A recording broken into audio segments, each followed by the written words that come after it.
Hashtag no music, no intro. We are back and we are joined with our friend, our buddy Gregg Rosenthal of NFL Daily, the Saints Block Party podcast, brought to you by myself, Adam, and my co-host Ryan, aka Wolf. It has been a very long time since you joined us, but we have been on NFL Daily multiple times, thanks to Greg having us on.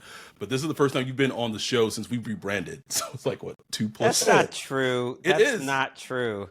Yes, the last show you were on was we were still hashtag When Saints was Twitter that? podcast. It's been that long. No. It's okay. It is. But I've seen you in real life a bunch though. Like, shouldn't that That be is worth true. more? That's Which is real. more- Yes. Maybe not to you, but you know. no, it absolutely is to me. But we had to get Greg on because the SBP meetup game is happening on Sunday.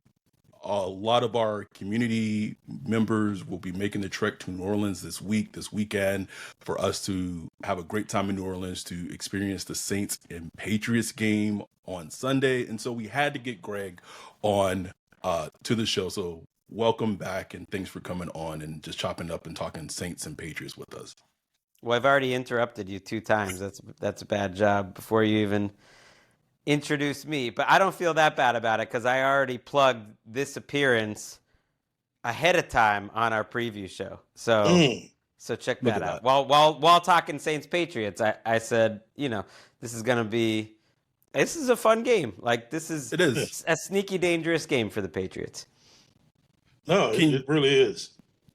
I just want to just talk about, I was thinking about this before you came on, like the privilege you've had as a Patriots fan. I've just in my head, I was like, okay, he saw his team win 5 Super Bowls. You draft a first 6. round quarter. Come on. Okay, sorry, 6. See, that's exactly my point. You see your quarterback, you see your team draft Mac Jones, first round pick at quarterback. It doesn't work out.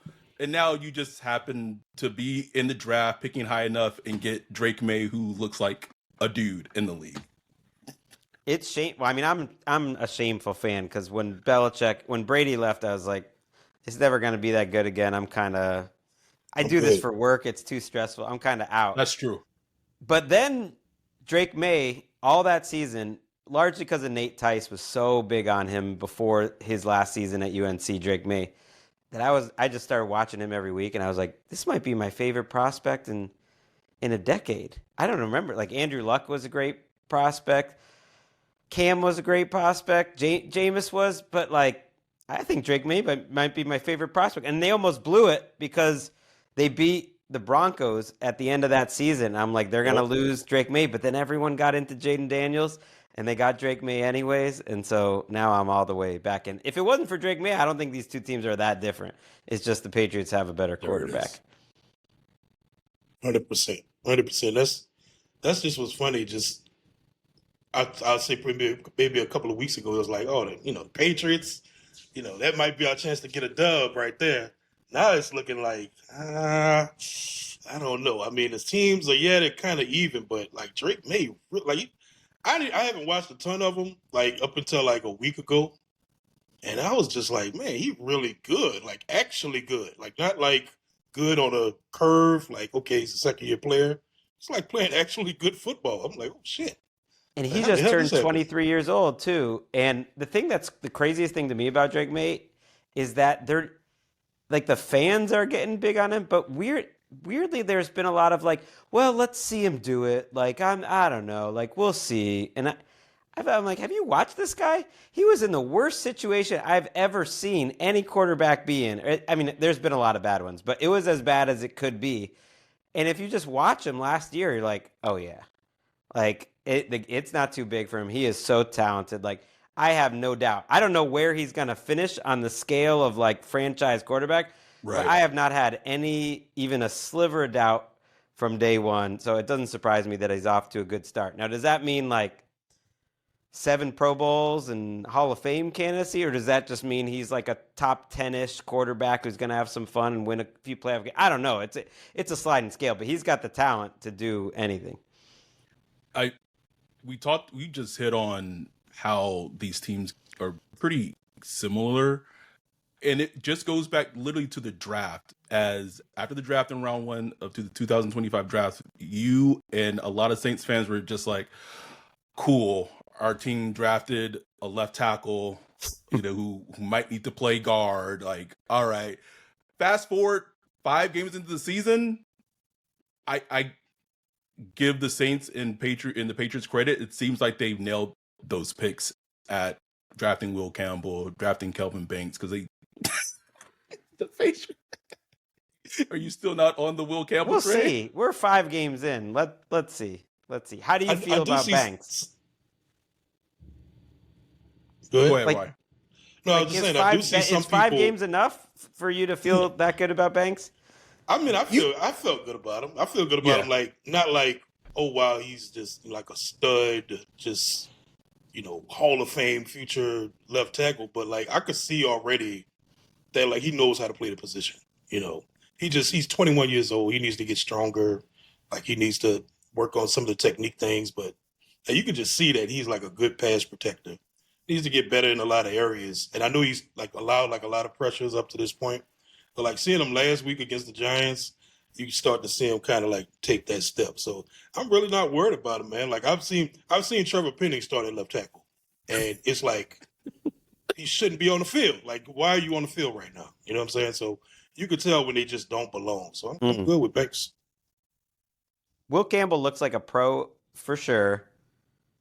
They haven't had the hardest competition in terms of the guys he's been facing. Mm-hmm. The one game they did was Pittsburgh, and he was a problem in that game. Right. And even last week against Buffalo, like, they're helping him out a lot. I still wonder if he's going to be a better guard long term, but he does look like an offensive line starter. I'm just not ready to crown them for that pick. That's a 4th overall pick. There are some good players on the board, so I just want to see it play. I want to see it play out. I don't think he's going to be a bust, which I was worried about. So that you're right about. That's true. I feel like this has been very Patriots heavy, but this is a Saints podcast. So having you on this show, the Saints sit at 1-4. But what has been your impressions, observations of them up to this point into the season? Well, that the offense is a little better than I would have expected, especially the passing game. That you just wouldn't expected that to be the strongest part of the team, and I think it is. I think, and Spencer, and it's not like they have just aces pass protection. It's good enough. It's like okay. And it makes sense, Olave and Shaheed, and then Kamara and even Juwan Johnson. Like, that's a good group of players catching the ball. But Spencer Rattler's been very consistent. And if the rest of I would have thought that would have been the toughest part of the team to get to respectable. If the rest of the team, defense and special teams, were playing as well as the passing game, and I guess the offense in general, because the running game's getting it going, they'd be a lot friskier. Like, I think the DVOA ratings say a lot for them right now, where they got like the 21st passing game or so. That's like pretty good for Spencer Rattler. Sounds about right. And then that feels the about defense right. and the special teams are bottom 4. Bottom 4, bottom 1, I think, for special teams. Sounds about right. Yes. So the defense is worse than I expected. I thought, being down at their training camp, that they'd have a little more going on the defensive side than they have. Yo, what up, Wolf? What are you looking at? Man, I'm checking out this website. This site is cheeks, bro. In 2025? How do you have a crappy website? Couldn't be me. They need to hit up our guy Bijan with Precious Works. Precious Works offers to not only build you a website that's tailored to you and your customers' needs, but also to continue to manage and maintain it so you can focus on your business. Don't have much time? Precious Works is just what you need. No out-of-the-box stuff like Squarespace or Wix. Precious Works will create a site for you. You won't have to worry about plugin updates, security, or things like that, because Precious Works will maintain all of that and be available to you 24/7. Bijan set up Saints Block Party Podcast website for us a few years ago and hit it out the park. He also keeps it up to date and helps us anytime we want to add something new, like a form or the prospect matching tool that we did for the NFL draft. It's like having your own personal developer, just a text or a call away. Precious Works has worked with everyone from small businesses to large firms, so no job is too big or too small. if you're in the need of a website or you currently have one, but you want to upgrade it, give Bijan a holler at Precious Works. You can get with him at Bijan at Precious Works, Bijon at precious.works, or go to precious.works for his website. Make sure to tell him Saints Black Party sent you. No, definitely. I thought they'd be a little more. The defense is just weird. Like last week, like after the Bills game, I was like done with Brandon Staley. Like I was just like, I'm done with him. And just the style he plays is like this bend but don't break, very analytic, driven. Like we're fine. We're giving up 9 yards a clip. We're not allowing the big plays. And I get like everybody's playing like that, but I just don't like that mindset of my defense. Like I want defend every blade of grass. We're going to knock your head off. Like, you know what I'm saying? Like, that's what I like in my defense. And he just doesn't seem like that type of defensive coordinator. Yeah, I don't think they're playing with a ton of aggression. You can see it on certain defenses just show up in a given year, and they're just playing hard. The Jaguars are a good example this year. Exactly. You just never know that's going to happen. Like, it's a good roster. It's not a great roster, but they're just flying around, and you can tell they're coached up to play together with a purpose. And yeah, you don't really see that with the Saints or the Patriots for that matter. I wanted to get your impression on that point of any specific like matchups that I won't say like may worry you, but just things that have your attention for this upcoming game. In general, like the Patriots, they want to play like a lot of man coverage. So I think you got to be worried about anyone that's not getting covered by Christian Gonzalez. Him getting back in the lineup, the Saints timed that poorly. They are a different defense with him. He is a stud. He made a huge difference last week. But they're not a team that like disguises much. You said you don't like the style of Brandon Staley's defense. I don't love the Vrabel style, which to me is like, hey, we're going to just line up. We're not going to disguise too much. Forget about all those sim pressures. Like he is not up on what the current trends are. It's like we're going to play tough and physical. And they do that. They hit a little bit after the whistle. They have dumb penalties, but they're out there hitting. I do like that part of it, but they're not trying to confuse anyone. They're kind of old school. Like we're going to line up and play you. And that works if like your players are better than the other team. And up front, they're pretty good defensive line overall, but they got too many holes to play that way. And like Carlton Davis has not been a good pickup for them. And they're linebackers, they're safeties, like a lot of teams you can take advantage of.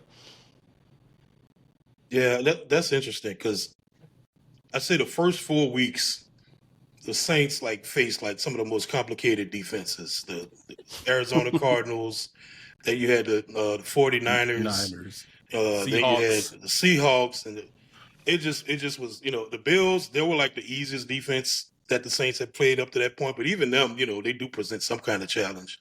And then you had the Giants come in last week, which, they don't do a lot of disguising. They don't do a lot of sim pressure and all that. And then you was able to see the Saints passing game kind of be, I mean, it wasn't great. Like there was the big, 89-yard touchdown to Rashid Shaheed, but it wasn't a bunch of explosives, and they did get squeezed down in the red zone as normal. But the passing game did seem a little bit more rhythmic than normal, and I think that was because Rattler didn't have to do a freaking PhD after the snap to figure out what's going on. You know what I'm saying? He was just able to no, okay, this is man to man. This is cover 3. I know what to do here. You know what I'm saying? Patriots are very old school. I mean, they really are just another extension of the Belichick era. So they're trying to be good at stopping the run, and they have been pretty good at stopping the run, but you can throw against them. So that's something matchup wise that if the Saints are going to win this game, I think they have a chance to win this game. The Patriots overall as a team, for instance, I know I'm talking about DVOA, but I just think okay, we're now 5 weeks into the season. I think some of these numbers have some meaning. They are the 21st team overall. It looks good because they just beat the Bills, but they've had a very easy schedule. and they've made a lot of mistakes. They're 21st overall. Saints are like 31st. So that, it's not like the Saints are doing great, but I don't think the Patriots are some world beaters. But I think if they're going to beat the Patriots, they're going to beat them through the air with Shaheed burning Davis or Marcus Jones, their slot corner, or some of these slow safeties, or making plays over the middle of the field. Like I think it might be tough to run on the Patriots, but I think they could throw the ball on them. How's the pressure, like, as far as, like, pass rushers? It's been good. Milton Williams, that's the thing that's confusing to me, is like their pass rush is good, but they're still giving up a ton in the passing game. Milton Williams has been a good pickup as a free agent. Christian Barmore, who had a blood clot issue last year, he's played 2 really good games in a row. So they have 2 good defensive tackles. Harold Landry's been a good pickup as like an edge defender. Their whole team, you know what it is to me, is like their free agency pickups have been good. They actually have some top level players with like Drake May and Gonzalez. The problem is it's like they got like 15 good players, and after that, we ass. We Saints. It just falls off a cliff. So I think that actually they're good players, and their coaching are good enough that they might win 10-8 games because they have one of the easiest schedules in the league. But they, like, good teams will pick on the holes on their roster. Obviously, this is a week, though, another game where you're like, the Saints might not be able to. I will give the Saints a lot of credit, and Ryan and I have done this. Besides the Seattle game, even with the talent deficiencies that they faced, they've been literally in every game that they've been in, minus week 3. And I think that's a testament to Kellen Moore as first-time head coach. But I did want to get like the temperature check, because we have this perception, and maybe with head coaches, sometimes they have to grow into the position and grow into the job. Kellen's made some decisions during games where it's like, bro, like, what is your game management right now? Like, is it too big for you? But I pointed out, we were texting about this, that fourth and 5 call against the Giants last week, where he actually decided to like drop his nuts and say, like, let's just go end this game. Yeah. And it's what we've been like asking for and waiting for, but just an outsider's perception of how Kellen Moore is done in his first season it's 5 games in, but currently as the Saints head coach.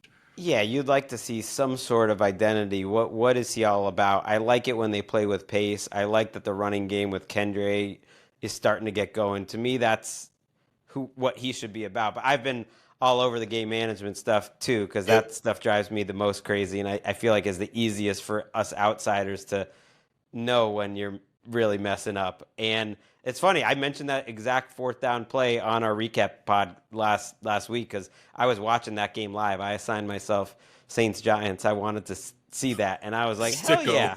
I loved it. And they didn't even score in that drive, but it didn't matter. Yep. It was great. I loved that.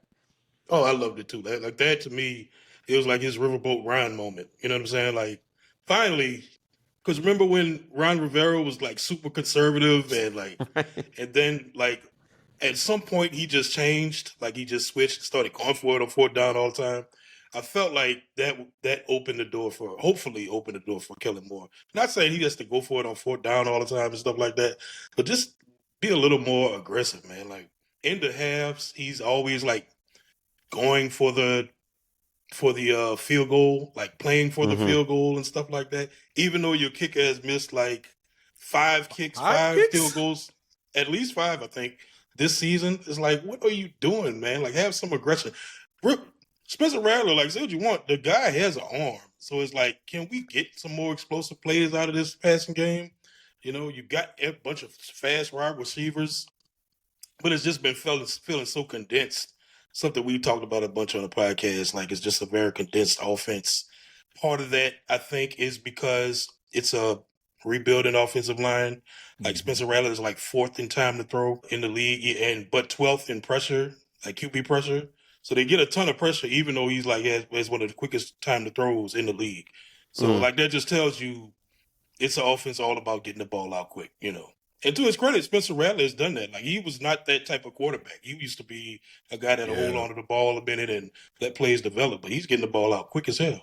Well, I think if you want to see what Kellen Moore's identity is, look at Spencer Rattler's play. Because Spencer Rattler, I think of as a risk taker, and he's out there like mini Kellen Moore, you know? Yeah. Like Kellen Moore used to play.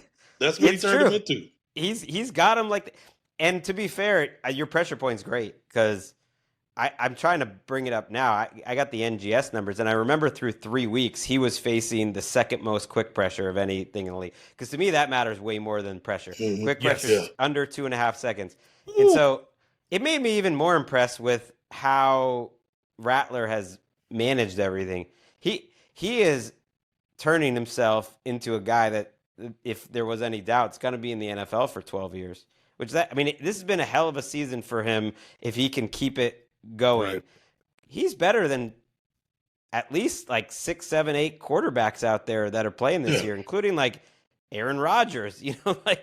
I think he's looked pretty good. He's going to have himself a career, and he no matter what it is in New Orleans, he's Right. going to have himself a career now. Like, even if he's shown to be a high level backup, which that's staying power, like that, the fact that they were able to get that or drafted that in the 5th round is impressive. That's definitely an impressive feat. It's what I will say is it's the Saints Twitter civil war of Oh man. quarterback. Tell me about this more. Because I saw you guys send out a Derek Carr tweet the other day, and I'm like, Oh my what is God. going on in New Orleans? Can we let things die, please? Just not Please. literally, but figuratively. Can we please God? I'll let Ryan take it because I will blow a gasket. No, I mean it's just this. It's been this civil war honestly since Drew Brees left. There it is. Honestly, because, and I tweeted this last year. I said Saints fans are going to have it real hard when it's actually time to draft a quarterback and develop him, because they just haven't experienced. We haven't experienced it. We haven't drafted a ton of quarterbacks early. We always, we get free agents or we trade for a guy and stuff like that. They had Drew Brees for 15 years. Most Saints fans only grew up with the Drew Brees era. You know what I'm saying? So it's just a different time. So they just don't know how to take it. They're ready to get Rattler out of here. I'm like, Rattler is playing fine. They want Shuck in. Some don't like Shuck either. They want to wait for the draft to see who we could draft, whether that's, Lenore Sellers or something like that. But it's then some are like, well, Carr would have had us with 3 wins by now. Why are we even talking about Derek Carr? And have you seen Derek Carr play? Are if we you think sure Derek Carr that would've done Derek great Carr against- is better than Spencer Rattler? I'm not. I don't think he's any better. The version you guys had of him. Listen. The pressure part to me is That's the key. Is key in this argument. It's like Derek Carr, his last 2 seasons in New Orleans was not the athletic Derek Carr. So it's a. Oh, I it's can't a believe very- we're even talking about it. I can't believe it. But it does bring Football up the is back, question. and there's no better place to get in on the action than Underdog. It's the easiest way to make picks and win money all season long. Here's how it works. You make your picks. If you're right, you can win up to 5,000 times your cash, and you can play as little as for $1. This week, I'm looking at the Bucks versus Falcons matchup. I've got Mike Evans for higher than 1 touchdown and Kyle Pitts for lower than 50 yards. That's my card. Now it's your turn. Just download the Underdog app, sign up with promo code BLOCKPARTY, and you'll get $50 in bonus funds when you play your first $5. That's promo code BLOCKPARTY. Millions of fans have already won billions on Underdog. Will you be next? Underdog, make picks, win money. Must be 18 plus, 19 plus in Alabama and Nebraska, 19 plus in Colorado for some games, 21 plus in Arizona, Massachusetts, and Virginia, and present in a state where Underdog Fantasy operates. Terms apply. See assets.underdogfantasy.com/web/play and get terms _DFS_.html for details. Offer not valid in Maryland, Michigan, Ohio, and Pennsylvania. Concerned with your play? Call 1-800-GAMBLER or visit www.ncpgambling.org. In New York, call the 24/7 Hope line at 1-877-8-HOPE-NY or text HOPE-NY 467-369. But it does bring up the question, the Tyler Shuck question. What is going on? Kellen Moore today was talking about how Taysom Hill might be QB2, might be the backup quarterback this coming week or going forward. He didn't commit to it, but he's Taysom Hill. Wasn't he last week? No, he wasn't. He just played. But it was kind of weird though, And he's moved his position back to quarterback. His official position is quarterback. So, I mean, it wouldn't shock me if he's like a QB2, and he's wearing the wristband at practice and everything. He knows all the plays. So it's like, what is going on with Tyler Shock? You know? Well, No.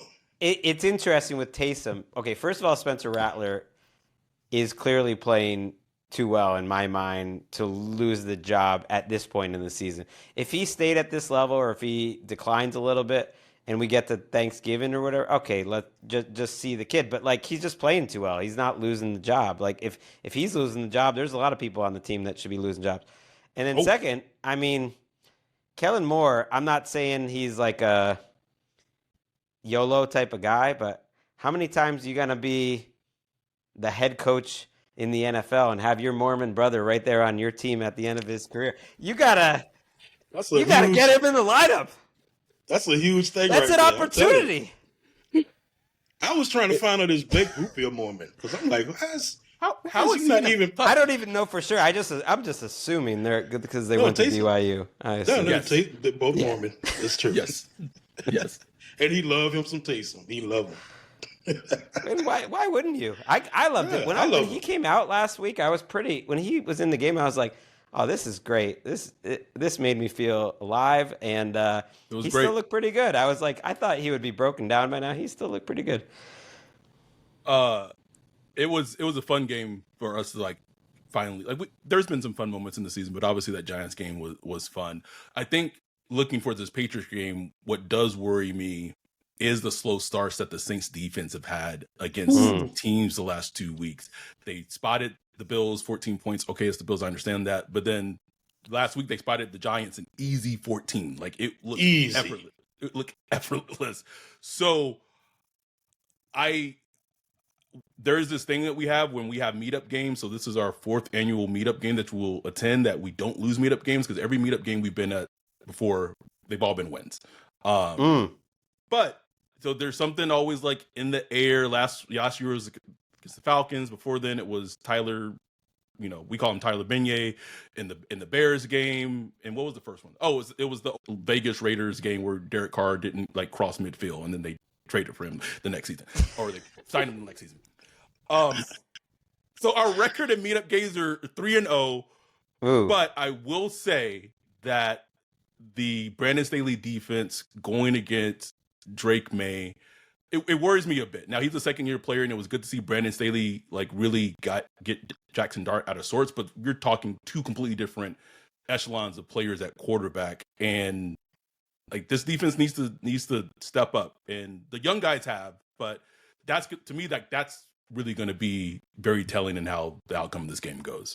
Couple things there. Drake Maye has admitted like he starts games too fired up, and he always has 1 or 2 throws right at the beginning of the game where he just misses. Like, and his completion percent, he's avoided way more mistakes than I would have expected, but he still has that young guy, I'm going to hold on to the ball too long, and he's not the most accurate quarterback, although he's definitely improved. Like, he'll give you a chance to make a couple plays early. Now, that said, it's confusing because McDaniels, their offensive coordinator, has been great in these opening script, and he has been incredible this year.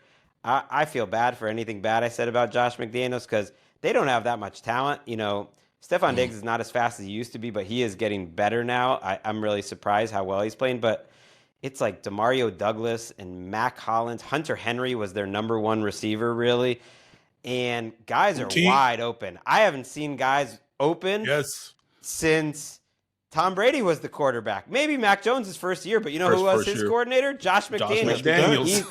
He's been cooking these defensive coordinators, and especially like the lesser ones. So I wouldn't be surprised if he cooks up some open receivers. Oh yeah, he's doing the flea flicker. He's doing it all. I love it. That's what I'm worried about. Like, I think Josh McDaniels going to cook the hell out of Brandon Staley, bro. Like, I think he's just going but Brandon Staley, I'll give him credit. Like, he has been able to adjust throughout the game and tighten things up, in the second half and stuff like that. But I know those opening scripts I just don't see it changing, man. Like, the Patriots going to be up at least 10 points. You know what we need? We're going to have it's going to be the Travion Henderson game. It's taken too long for him to really bust out. He looks good. It's but time. I could see him on one of those wheel routes over Demario Davis. When that happens, just think of me. When you're in the stadium, just be like, Greg said it. Can't stand you. I think trying to think anything else from this game. I think that's pretty much it. The Saints may have Chase Young back. Like he came back in practice and was limited.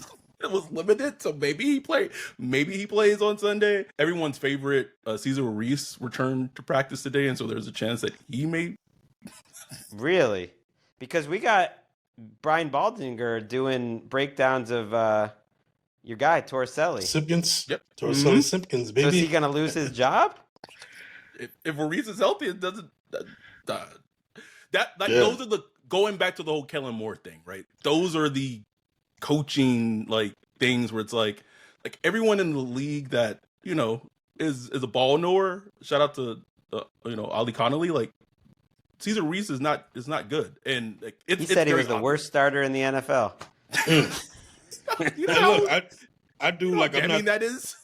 I'm not the most knowledgeable like tape head or nothing, but I watched like every snap of every game this season, and it was you couldn't play him.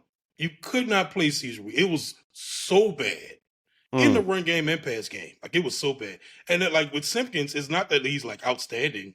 He's getting beat, in the run game and pass game too. But I don't know. It just looks different. It looks like he's like at least trying, and he's like at least like figuring it out. Where Ruiz is like, what happened? You're a veteran. Like you're a 5-year veteran. What happened to you? But I expect Ruiz to be back out there if he's healthy. He probably saw that baldy breakdown. It was like, shit, I gotta get my ankle back. Get on out there. Hurry up. And that's the strength of the Patriots team. If you were ranking the Patriots players, like it's Gonzalez and Maye are 1 and 2, and Barmore and Williams might be 3, 4. Yes. So that's the strength of their team. Cool. Any prediction for this game? I know you do your picks with Cynthia, but I'm nervous about it. I don't trust this Patriots team and all the love that they're getting. They're coming off of a big win in the division where, they got a couple breaks. 3.5. It's 3.5. I did the cowards pick for my show Game Debut with Patrick and Cynthia, and I took the Patriots to win, but the Saints to cover. So that just shows you I don't feel good about it. I'm not going to pick against them because, like, what's the point of that? I'll just be annoyed then if they win and I didn't pick it. But I don't feel good about it. I think it's like a last possession type of game. And yes, I do trust my quarterback more to get it done in that last possession. I mean, as you should. We will pick the Saints because it's a meetup game. Like it's tradition. Like they don't lose meetup games. It would be hilarious if like the Saints actually like drove the ball down the field and it's like a 40-yard field goal and Blake Groupie like misses it to like win the game. if the streak were to end, like it would end in some type of like fashion like that where he should have a job right. But it should be fun, and we wanted to do this, have you on. It's been a while, but just show you love in terms of where NFL Daily has gotten to. Truly impressive. I know, you work your ass off. And so for you to do just another 30-minute podcast with us, even though we're friends, just know that we truly appreciate it. And it means a lot to us. And you're killing it. Like you're jet lagged from being in overseas for 12 days. So you coming on and just chopping it up, talking Pat Saints with us was fun, man. No, I feel bad. If I haven't been on in the Saints Block Party podcast, imagine how many times I've said the word Saints Block Party podcast on my podcast. I listen it's every like time. Twice a week. It's like it's all the time. And yet I haven't even been on. I don't know what that's about. I don't even know if that's true. I'm gonna check. I honestly I don't even want to ask because you do a podcast every day. Then you're doing like 40s and free agents. You got the thing with Cynthia's like got Greg working. It's a lot of talking. It's a lot of talking. But no, I'm looking forward. I'm looking forward to this game. So I'll be watching. So remember, think of me when Travion will route. Or when Stevenson fumbles again. Like we'll also be thinking of you. That'll happen too. That's every game. But we appreciate you coming on. It's all love from us, and continue to kill it. We appreciate you. We love you, man. And with that, we're gonna wrap this up. if you are watching this on YouTube, because we're live streaming this to YouTube right now, please like, subscribe, all that. Become a Patreon, patreon.com/SlankSpotParty. You can't come to the meetup on Saturday, but you can still join us and come to the game with us, because we're going to have a great time on Sunday in New Orleans, and all week, because we're all going, we get there tomorrow, so it's going to be fun. But appreciate everyone who listens. We love y'all. With that, we are out. Peace.